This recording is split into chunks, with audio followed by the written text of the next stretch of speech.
Hi, and welcome to Mindshifters Radio with the Forgiveness Doctor, Dr. Michael Ryce.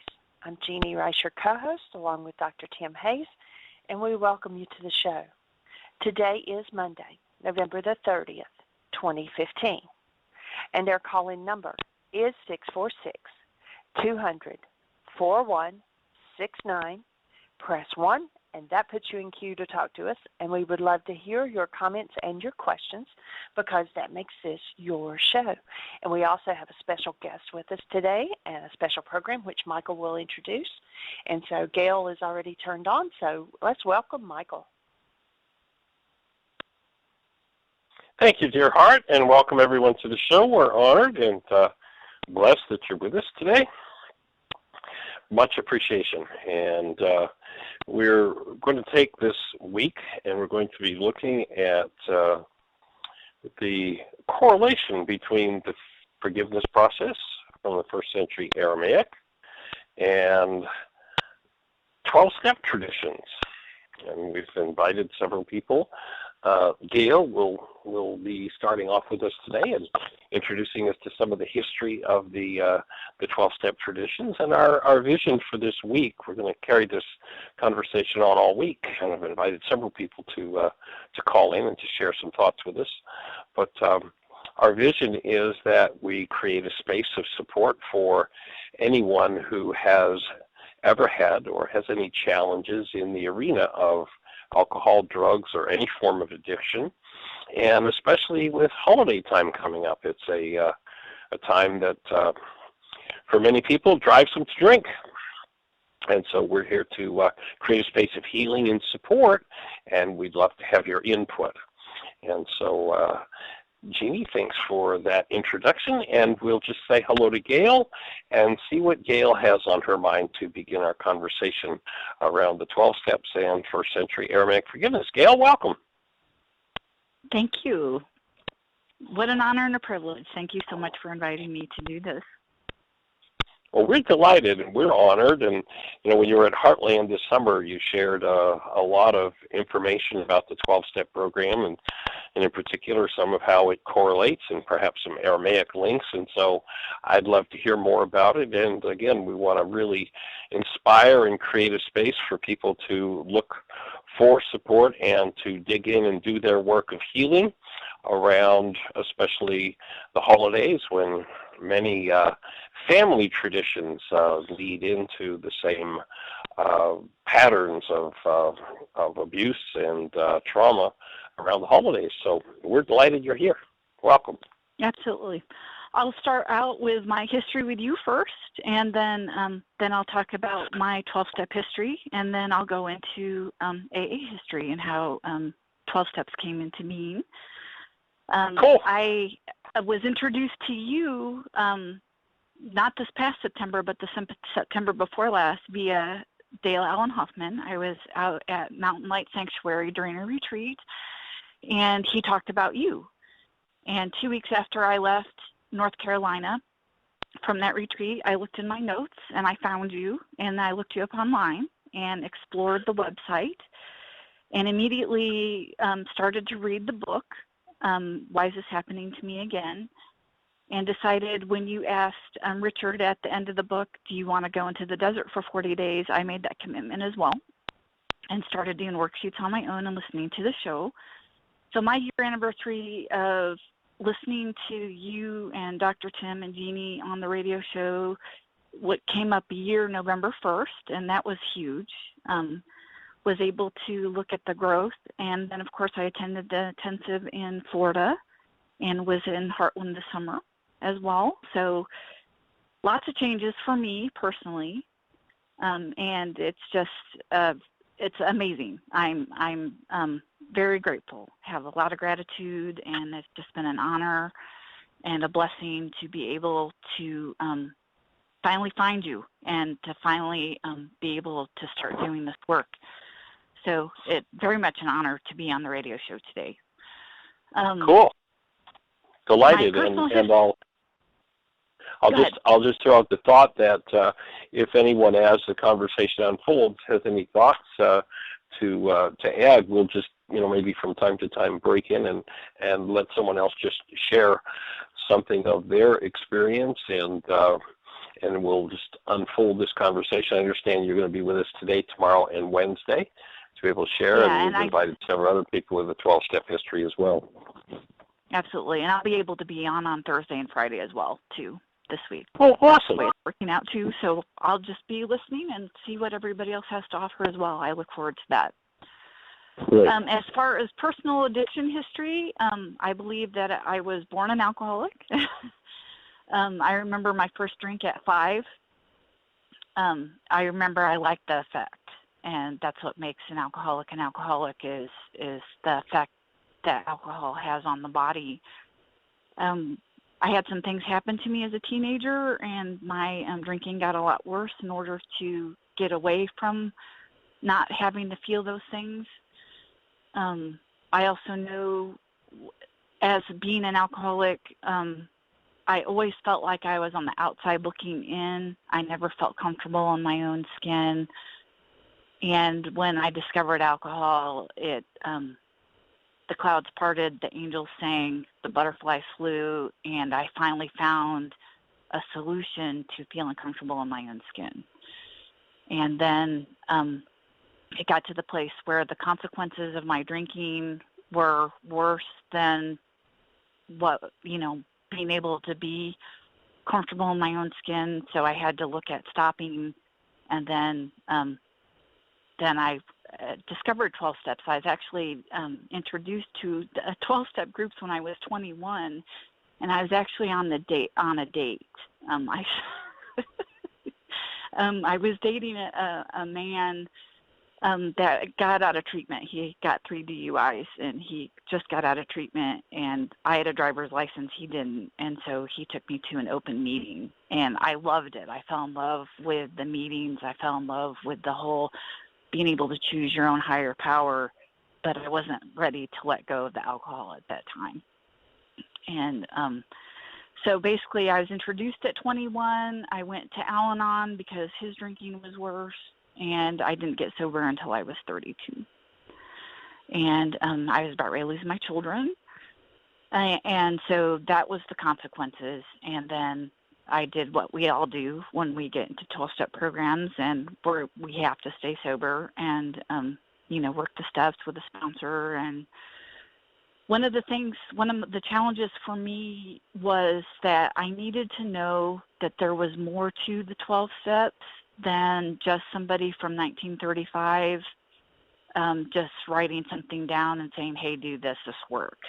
And so I did a lot of digging into try to tie this to something more substantial, and that was really important for me to be able to do. So anyway, that's my history in a little bit. The next thing that I was going to say too is that I'm very well aware, I'm sure that there's other 12-step people on the program, that there are traditions in place to protect Alcoholics Anonymous and other 12-step groups from basically being destroyed, and I'm am wanting to honor the traditions as much as possible, especially the 11th tradition, which is to personal anonymity at the level of press, radio, and film. And I'm well aware that this is radio, and so I'm not sharing my last name, but a lot of people probably know what my last name is anyway. And the other thing too is I'm sharing from my experience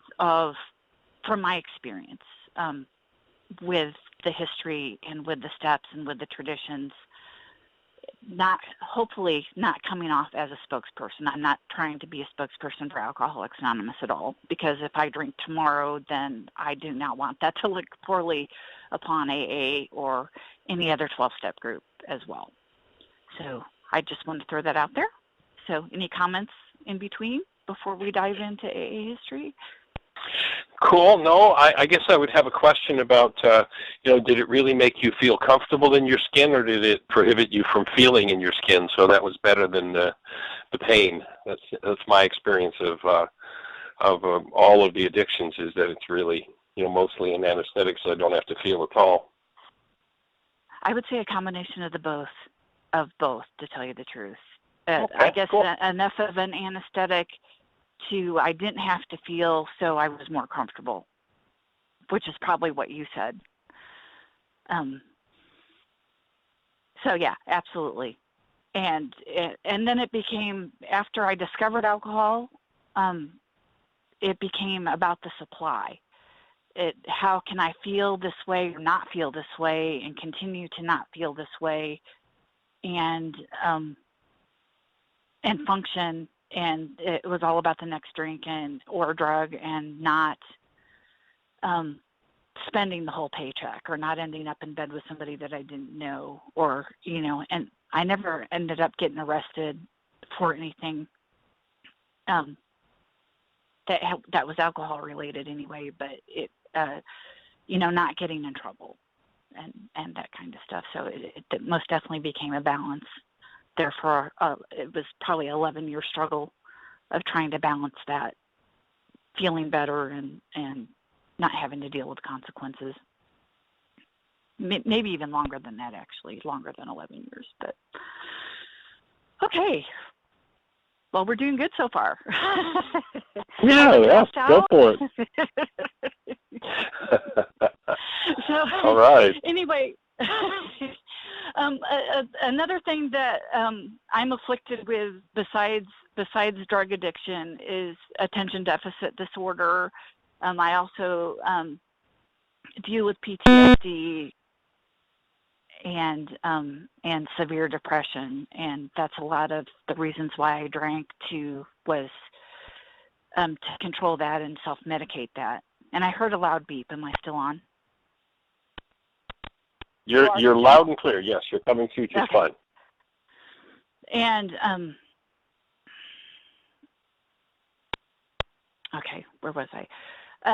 And so reading comprehension for me is difficult, and has been for me. And reading comprehension ever since I was 16 and was attacked at the little restaurant that I was working at. In order to compartmentalize that and do academics, it became very difficult reading comprehension. So when I got into Alcoholics Anonymous, I attended a lot of study groups so I could listen to other people's interpretations. And A history has a tendency to go with going to the study groups. AA has been going on for 80 years. It was founded in 1935. So, and everything has changed in such a short period of time. The language has changed. The language that is in the Big Book of Alcoholics Anonymous and the language that we use today is different. And so I did a lot of studying, a lot of listening, and going to groups. Like I said, I had to reconcile these guys in 1935 that came up with this group with trying to find a God of my own understanding. And so I did a lot of research, the best I could, based on my learning disabilities that I had. So what I discovered, and I was thrilled about, was that there was other players involved with this. And AA history starts long before AA, obviously. And it just is a perfect distillation for me of all these different influences. And then I was able to become sold on the steps and start to work them. And the first person, there was a gentleman, his name is Roland Hazard. I don't know if I'm violating anything by using both of his names. He's no longer with us. He is a son of a very prominent family, and he was able to afford to go see the best psychiatrist in order to stop drinking. And he looked up Freud. Freud was too busy. Looked up Adler. Adler was too busy. And he found Dr. Jung. And so he went to Europe, and he was in Europe for a year, and he studied with him or did psychology or psychiatry with him for a year, once a week. And he came back home. He thought that he had conquered his demons, and he came back home after a year, and he was drunk within 3 months. And he was very puzzled because he thought he did everything that he was supposed to do.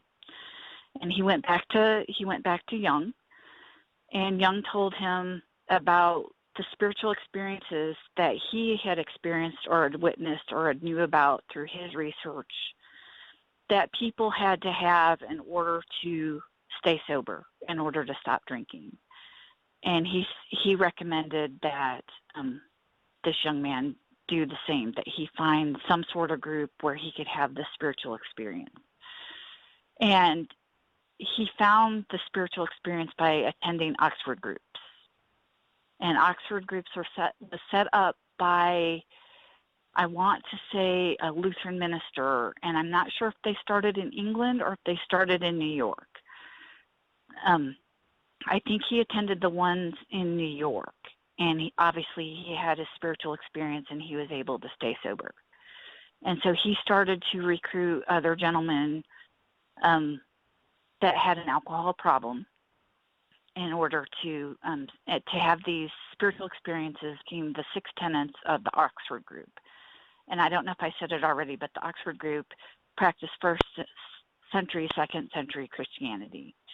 And the 6 tenets of the Oxford group were surrender, which is the AA's step 3, inventory, which is the AA step 4, confession, which is AA step 5, restitution, which is our 8 and 9, and prayer and meditation, which is our step 11, and then carrying the message to others or helping others is our step 12. So, our AA step 12, I should say. And soon after Roland got sober and was staying sober, he had a friend, and I think his name was Sebra Graves, and his father was a judge. And there was a gentleman, his name was Ebby Thatcher, and he was going to go in front of Sebra Graves' father and he was going to be sent away for alcohol confinement or sent away to go to the sanitarium. What ended up happening is his father was the mayor of Albany, New York, and he was an embarrassment to the family, and he was sent away to the summer home I believe it was in Vermont, and he ended up drinking, and I've heard 2 stories on this. I'm not sure, maybe both of them happened. One was that he was supposed to paint while he was there, and he had gotten drunk and he was painting. He got mad at some birds that were landing on his painting, and he shot them, and so he was arrested for that. The other story that I heard or read was that he was driving his car and he ended up crashing through somebody's kitchen during breakfast and scared the housewife half to death. And so anyway, he was brought in front of the judge, and Roland Hazard and Sebra Graves convinced the judge to release him into their custody so they could take him to the Oxford group meeting so he could have his spiritual experience and stay sober, remain sober. Let me just throw a question in here at this point. Okay, go ahead. Yeah, I wasn't familiar with the Oxford group and its link with AA, but certainly, several of the steps are there. And the one point of meeting with this work from the 1st century Aramaic of that of forgiveness, of going inside to remove the root of pain, which I see as the compulsive factor in alcohol that most people, they call letting other people off the hook for their pain forgiveness.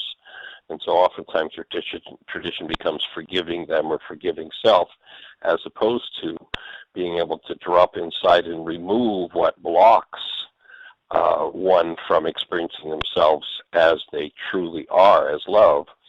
And I noticed that in the Oxford steps, there's no mention of forgiveness. I find that interesting, and that being such, to me, an important step in the process.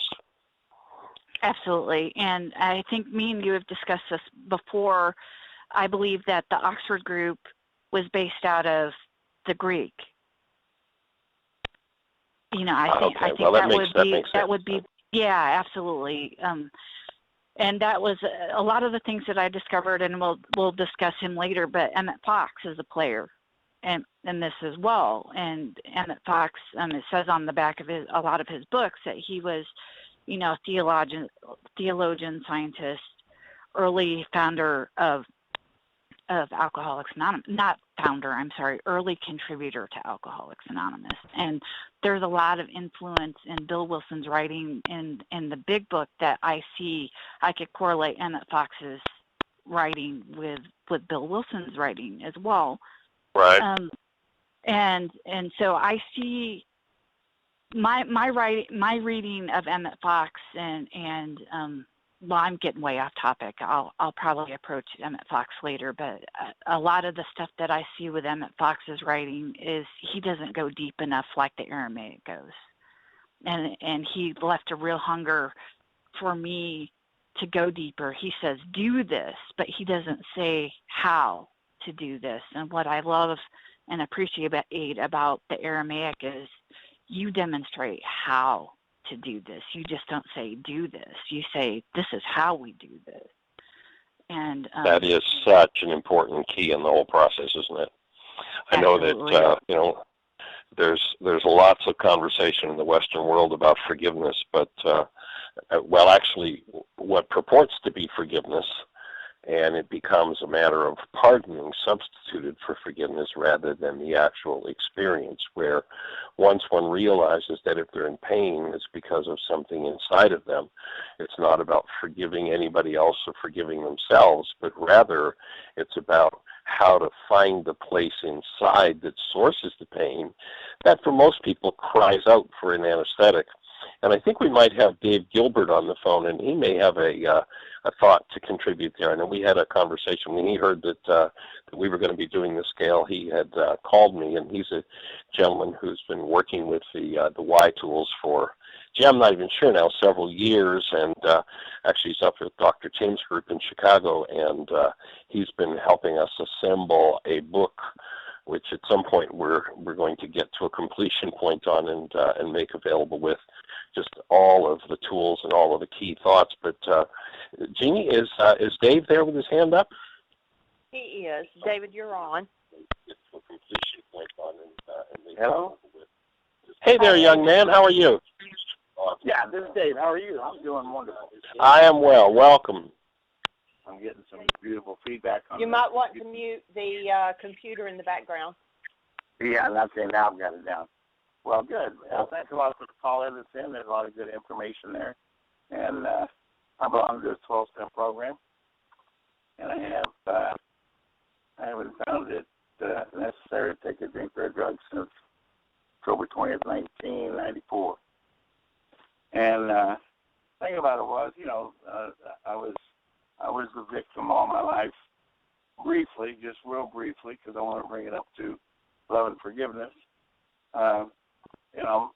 Dad died when I was 18 months old, and I was always jealous of my friends having their dads around. And then Mom died when I was 12, and I was sexually molested by one uncle when I was about 8 or 9. I went to live with another uncle who was a coal miner. And since I was a mama's boy, he was going to teach me to be a man and teach me how to fight and drink and carouse in bars. Wow. My life ended when my mom died, as far as I know now. The truth about it is I didn't understand any of that then, but my life ended when Mom died. So it was totally a shock to have a disciplinarian instead of being babied and all the rest of it. But I couldn't take it much, and when I was 17, I was going to graduate high school, and I joined the Navy. And when you join at 17, you get out the day before you're 21. So I became a Navy corpsman and attached to the Marine Corps. 67, 68, Tet Offensive, Vietnam, wounded, and finally made it. I made it back to the States, and like I said, I was going to get out of the service the day before I was 21, and I walked off the base on my 21st birthday, and I said, you know what? The world has really not been really fair. and it owes me. And I went to a party when I was 21, and I came home when I was 46. And a little levity there, but that was the truth. I mean, it's a long absence. Yeah, really, and you know, a lot of hurt people along the way, but I didn't really care at that point of the time. My solution was alcohol. My solution was being accepted. I was going to do anything in the world to be accepted by you. Mom and Dad didn't have any choice. They died, but through the 12-step program, you know, I found out that rejection and abandonment was something in my mind, not theirs. And even that came along with your work. Long about the 12-step program is really wonderful. It made me responsible to a degree of taking, you know, my life back. It showed me where I had been a victim for 46 years, and stuff happens, and you got to go on and live. And I became, I've been lucky enough to be around the program and help some people. But when I was about 58, about 60, I went to the doctor, and they sent me to the VA doctor, and the VA sent me down to see some genius doctor who lives in Crystal Lake by the name of Dr. Hayes. I never knew who he was. So, he said, hey, Dr. Tim. Yeah, you betcha. And he said, you got PTSD. And so that started that off. You know, I didn't realize I had post-traumatic stress syndrome. The government says I've got anger issues and anxiety issues, but they haven't really said I've got PTSD unless I want to take some mind-altering drugs. It's a lot easier to get disability, and I don't really want to do that. I told Dr. Tim that. But anyway, after I hooked up with Dr. Tim, and I was trying to get through this things that were happening that brought about this PTSD. I couldn't get it out. He worked with me for about 6 months before I wrote my first sentence on what it was I thought was causing my post-traumatic stress. We had done mind shifters, and after some series of mind shifting and tapping and beginning your work pretty good, your work came a little, you know, after this, you know, I mean, the faucet was open and it just poured out. I came up with like 35 instances of post-traumatic stress syndrome when I was in a service, and that was freeing. So then we go around to why is this happening to me? Because, you know, even though I was living a pretty good life and I was responsible for a lot of things, I'd get into mood swings. I would hold things in, and after a while, I'd just blow a cork. And I didn't realize until I started listening to more than one of their seminars and seeing the in-person a number of times too, that I was denying and suppressing this stuff. And, you know, I thought I was turning it over to a higher power. I thought I was doing pretty good. But as was pointed out to me, if I was getting rid of it, it wouldn't be coming back. And you brought up the fact that, you know, somebody pushes the button or the file folder, and then here it comes, you know, and then I bring it up and I project it back into the world again. And that's like a resentment. I refeel it again, you know, resentare in Latin for refeel. And I was refeeling it again. And I really didn't know how to dismantle it.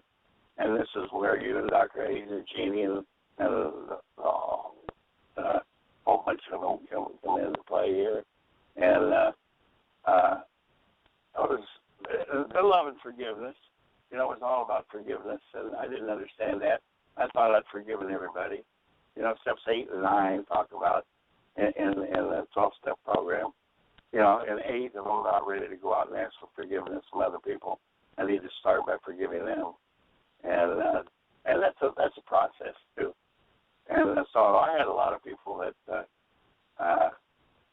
what makes the forgiveness process easier is the love side that you always talk about, the birth of a newborn baby, all of the positive things, rather than the victim side. What do I feel when I've done something, that I regret, all that negative. And so. One of the things that really caught my attention when we talked the other day, Dave, was when you spoke about how you engaged in what you thought was forgiveness. And then when you came into contact with the Aramaic concept, realizing that it was about going inside and removing what doesn't belong. And, for those who've never engaged in that tool or that process, it seems like it must be some kind of a fantasy. If I have, in certain circumstances, rage or guilt or fear or trauma of some kind, you mean I can actually, really, truly live in a world where I'm free of that?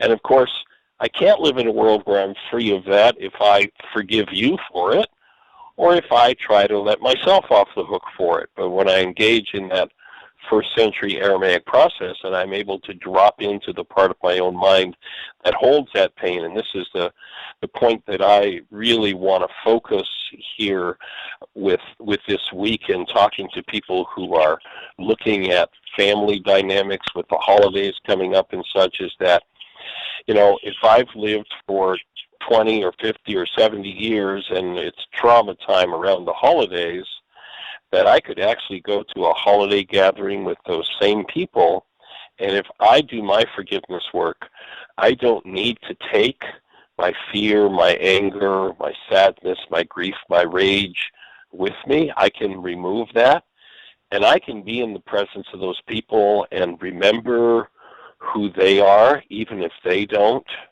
Remember who I am as love, as you talk about, Dave, the newborn.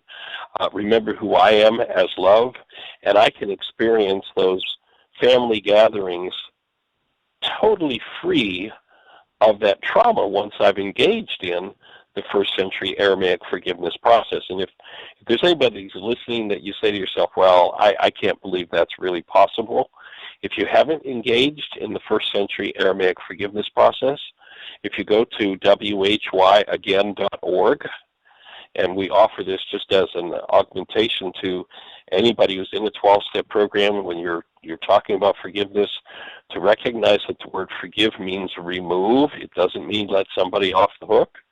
And if you go to our website and you scroll down a little bit, you'll see a bullseye in the middle of the page, and when you click that bullseye, it'll walk you through a whole series of steps on here's how forgiveness works. And there's a worksheet there that you call the reality management or wake-up sheet that is the how-to go into depth in the mind and literally remove the capacity for pain or trauma.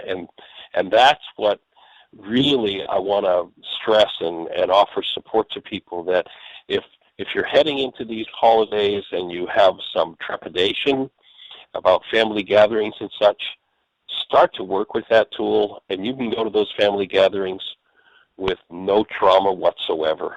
And to me, that's a miraculous thing. And Dave, when we talked the other day, you made mention of, that you realized that you had been just denying it and suppressing it rather than allowing forgiveness to occur. So that was a big contribution to the conversation for me. The other thing, it's a process going through the 12 steps. I just can't get everything that you offer all at once either. But there's some great nuggets that we can hold on to, like one of the things that you're getting ready to go into a place that's busy, or you're going to run into somebody you don't want to. One of the things that you always said, that definition of humility, look for the highest and best in someone, and then choose to cooperate only with that highest and best. Now, that's a tool because I have to remember that I come from an addictive mind. And once I have an addictive mind, I'm always going to have an addictive mind. I may love and forgive somebody today and actually mean it, but I have the capacity to really hate that person if I don't pick up these tools on a regular basis. But that's my addiction. That's because I spent all my life wanting you guys to take care of me and make sure my needs were met. And I was really into selfishness and dishonesty and self-seeking and fearful and inconsiderate. Those were the tools that I had to get the things that I needed to fill me. Today, fills me is love and forgiveness, period. And yay. And go ahead. And for anybody who's listening that's not familiar with the first century Aramaic forgiveness process, when Dave mentions hatred, that he had the capacity for that, is that forgiveness is about literally removing that capacity for hatred. Forgiveness is applied to remove hatred. It is applied to remove fear. It is applied to remove sadness, so that when we find ourselves in a circumstance that otherwise would trigger those things in us, if we've done the work of freeing ourselves from it, we can be in that circumstance and not be impacted by it. So that's awesome, Dave. We're delighted you're on the team. Right. Well, that's the big thing. You know, you're saying when you start doing these worksheets. Now, when I hear people talk about it, when I heard about it at first, it wasn't part of my experience. And I believed it worked for you, but it was a theory for me. And it wasn't until I took the bit in the teeth, and I didn't want to. I did 5 sheets a day for 40 days, and I really didn't want it. What am I doing this for? To save my life, to save my sanity, you know. And you know what? 40 days, 5 a day. I had to work this. But from that, it became my experience, and it was no longer a theory. That's awesome, Dave, and we're delighted that you're on the team. Let's see what else Gail has to share with us. Gail? Absolutely. Thank you very much. Hey, delighted. Stay with us, sir. Okay, will do. I'm starting to understand what mute towns means on an experiential level. Okay, I know what that is too. Yes. Okay, so anyway, back to the story, and thank you so much for sharing, Dave. That was great. I really appreciated what you had to say. And anyway, back to Ebby getting saved. He got saved by Roland Hazard and Seaber Graves at his court hearing, and they took him to the Oxford group meeting, and he was able to maintain some sobriety. And when he had his spiritual experience and was able to stay sober, he took the message of sobriety to Bill Wilson in New York. This was in November of 1934. And they had a conversation around Bill Wilson's kitchen table in New York City. I believe they lived in Brooklyn at the time. And he basically took Bill through the tenets of the Oxford group. And he had his bright light spiritual experience in the town's hospital. And he wanted to carry the message on to others. I would like to take the side note of the gentleman, Ebby Thatcher, was a school friend of Bill Wilson, and he wasn't able to maintain sobriety, and I don't believe that he died sober, but he was able to bring the message to Bill Wilson, and Bill Wilson was able, from the time that he got sober in 1934, he was able to stay sober until he died in 1971. And so anyway, Bill Wilson had this bright light spiritual experience. He's able to maintain sobriety. He wants to save the world. He goes around to all the bars and to try to find all his drinking buddies and drag them to to the Oxford group meetings, and it's not working out so well for him. And he's becoming very depressed and having a lot of despair that he's not helping others, nobody's listening to him. And it was suggested by the doctor. You mean other people weren't ready to just jump on the bandwagon and make changes? Gee, that's shocking. Yes. I've never seen that happen before. Well, he was given two messages. He was given one message from his wife, and she was the co-founder of Al-Anon, which is the 12-step group for families and friends of alcoholics. She basically said, well, you're staying sober. You know, you may not be getting others sober, but you're staying sober, and that's really important. And the message that he got from they call him Dr. Silkworth. He was the doctor that Bill Wilson worked with quite a bit at the Towns Hospital in Brooklyn. He said, well, not only are you staying sober, but you need, instead of talking about the bright light spiritual experience that you had, you need to talk about what the problem is. And that is our step one. And we get our step one from Dr. Silkworth. We get step two from Dr. Young. And so he talked about, you need to talk about the allergy, which is the powerlessness. You know, we admitted we were powerless over alcohol. And then there's a dash, and that our lives have become unmanageable. And then you need to talk about the obsession, which is our thinking. And so he started to do that. And the first time he was able to do that was when he went on a business trip to Akron, Ohio in 1935. And he ended up in the Mayflower Hotel. The business deal went through. We also have to discuss that the stock exchange, or in 1929, the Wall Street crash had happened, and Bill Wilson was a stockbroker, and he lost a lot of money. And so anyway, they're trying to get everything patched back up, and this is in the middle of the Depression, and they had a business deal, and it fell through, and he didn't have enough money to pay his bill, and so he's walking back and forth in the Mayflower Hotel trying to decide, do I go into the bar or do I stay sober? And then he remembered that he needs to talk to others and other alcoholics in order to achieve his sobriety. So he went to the phone booth, and he started to call churches, and he got a hold of a woman named Henrietta. Oh gosh, I can't remember her last name. She put anonymity, and I broke that a few minutes ago, and my apology for that, but we can just go with Henrietta. Okay, we could go with Henrietta.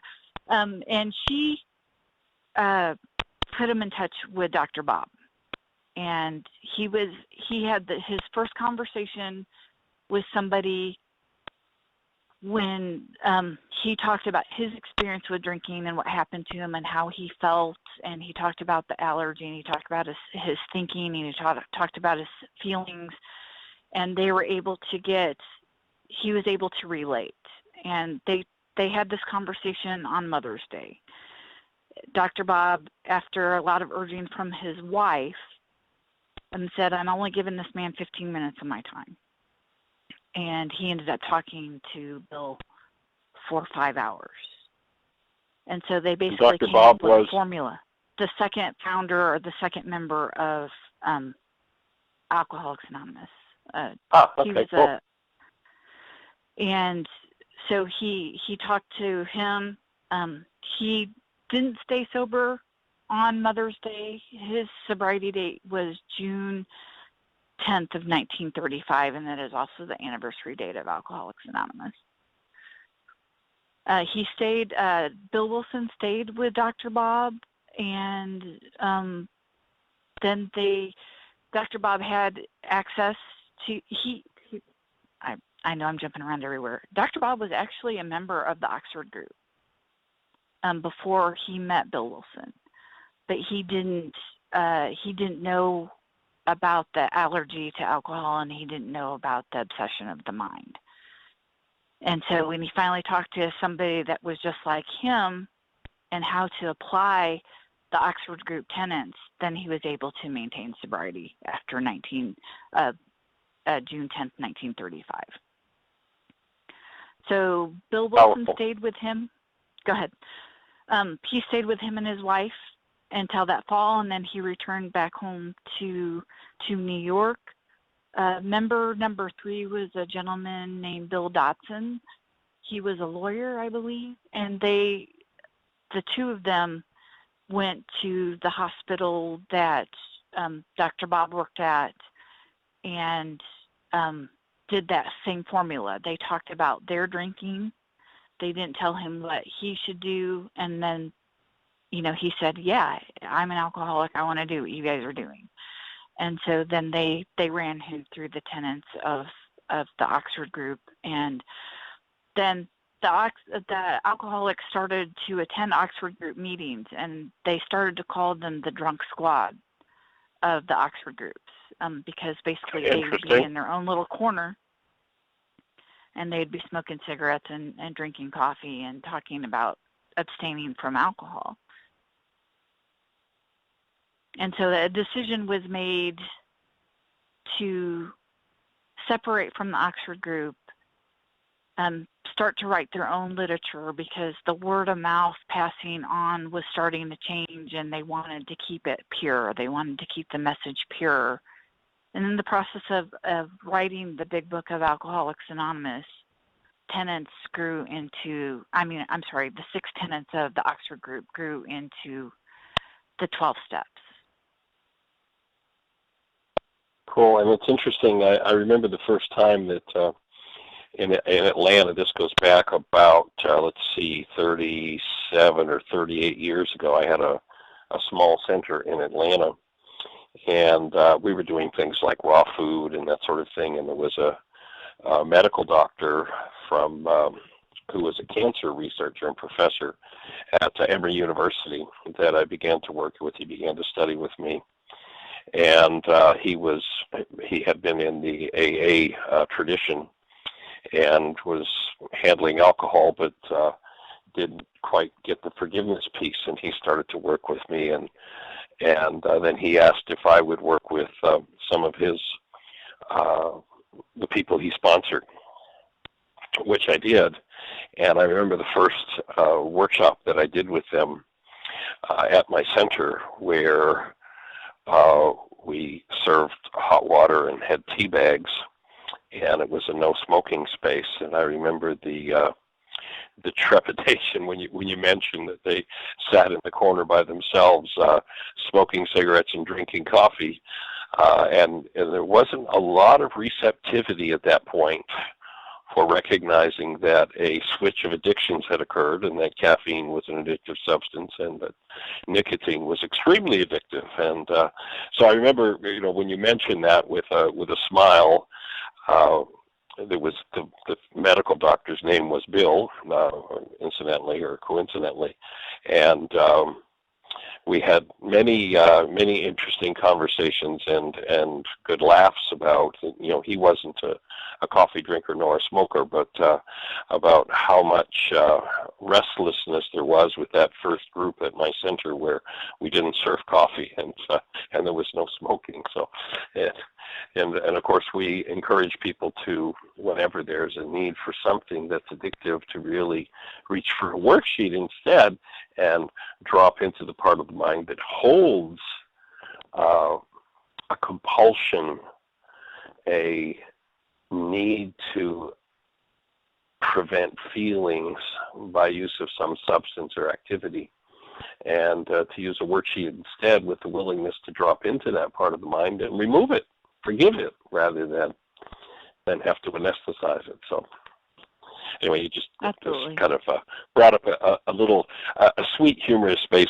Dr. Bill has passed since then. He became a very dear friend. We spent several years working together, and he became a very dear friend. He actually, I remember one day he called me on the phone in tears, literally in tears. He had tenure and at Emory University, and he called me and said, Michael, if I keep doing this real healing work, I don't know what I'm going to do. I'm not going to be able to survive at Emory, and I have 2 children in college, and I have a $400,000 mortgage. It's a big, beautiful home in Atlanta. And he's like, and I'm not going to be able to stay at Emory because I'm directing these people toward healing. And it was a major trauma for him, and he actually ended up having to leave Emory, and created a very successful, actually it was a big upgrade for him because he created a very successful healing practice rather than medical practice. So it's kind of interesting to see that happen. So Jeanie tells me that we've got several hands up. Maybe we could just take a couple of minutes and here have someone else share and step in, and then continue our conversation. Gail. Awesome. Jeanie? Awesome. Okay, cool. Okay. I got a text from Julie, and she said there was a book title called The Organized Mind by Daniel Levitin, Levitin, and also a radio station in the archive that talks about that, and it's Jefferson Public Radio, so it's ijpr.org, and so she was just wanting to put that out. But then we do have 2 hands up, and the first one is area code 336. You're on the air. Who do we have? Area code 336. No, I'm good. Thank you. All right, bye. Area code 336. You're on the air. Okay. They must go elsewhere.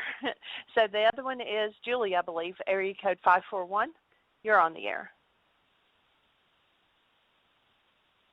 I'm Julie, here. did you have? Yay. Yes. So this book, I just happened to hear an interview of the author, and this is a great radio.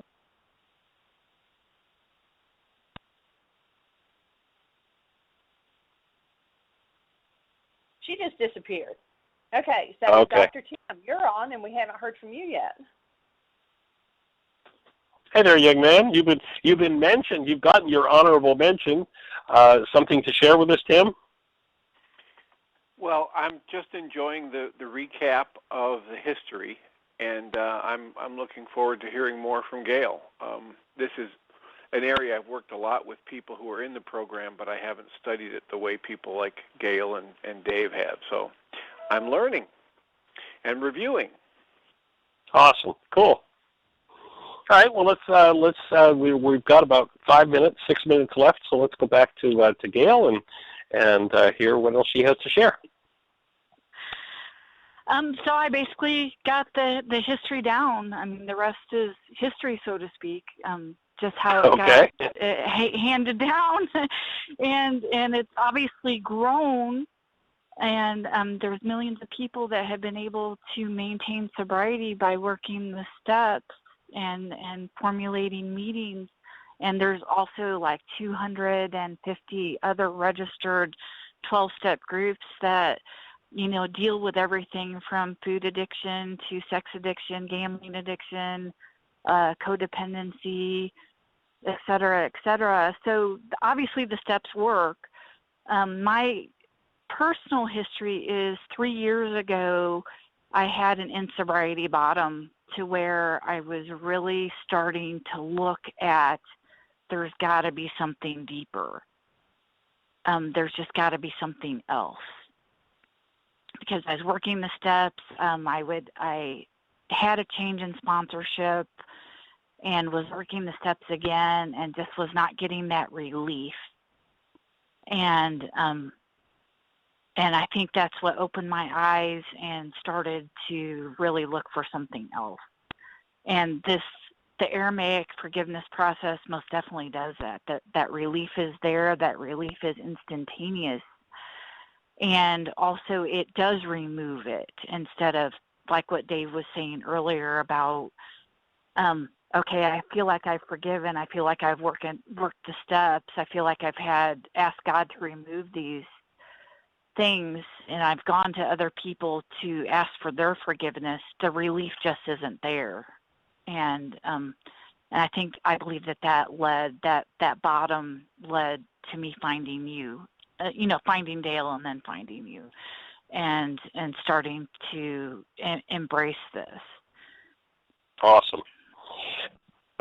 Gail, you mentioned at one point with some of the sharing that was done, you used the words "thank you for sharing," and which is, yes. I guess, kind of almost a part of the AA tradition. And I just throw in a thought, and I invite anyone who's dealt with any kind of addiction. And by the way, in this work, we define addiction as a compulsive use of any person, circumstance, substance, or activity to keep from hearing and following your highest guidance, or to keep from feeling, dealing with, and communicating about your pain. And so that's our definition of addiction. And one of the things that this film, and I'd invite anyone who is dealing with addiction to jump on Amazon. I think we paid, $7 or something for the DVD of this movie, Thank You for Sharing. And it is in particular around sex addiction. But one of the things that it really highlights very powerfully, and people who've done the codependence workshop that I do have heard me mention for decades now, that the granddaddy of addictions, the source code for addiction is hostility. That's the first indicator. And pick up and watch this film, and they demonstrate very clearly that every person who's dealing with an addiction throughout the movie, and the whole thing's about addiction, that the precursor to their falling off the wagon is unresolvable hostility. Hostility being an internal drug that anesthetizes against pain. And so one of the things to watch, folks, is, and I really want to make this practical for people who are going into the holidays, is the first thing that will give you the indicator that you might be getting ready to fall off the wagon and use your addictive substance is that there's hostility coming into your mind that seems unresolvable. And that's the first place to start to use the forgiveness worksheet process, the reality management wake-up sheet, to collapse the root of hostility and to stand in a space of love. And that film just really demonstrates that very clearly. And we are down to just the last minute or so. So, Gail, we'll pick this conversation up tomorrow and awesome. Move it forward to the next level. And thank you for that history. There were several. I've heard some of the history of the AA program, but there were several pieces that you filled in, and I'll be doing some more research on the Oxford group. That was really cool to hear about. Thank you very much. You're very welcome. Thank you. All right, well, everybody, create the best year yet of your eternal life. Have awesome holy days together with your family. If something blocks it, know that it can be removed with the wake-up sheet. We're here to create that support, and any support we can be, that's our goal. So, blessings. Have an awesome day. Blessings. Bye-bye. Thank you for listening to Mind Shifters Radio with the Forgiveness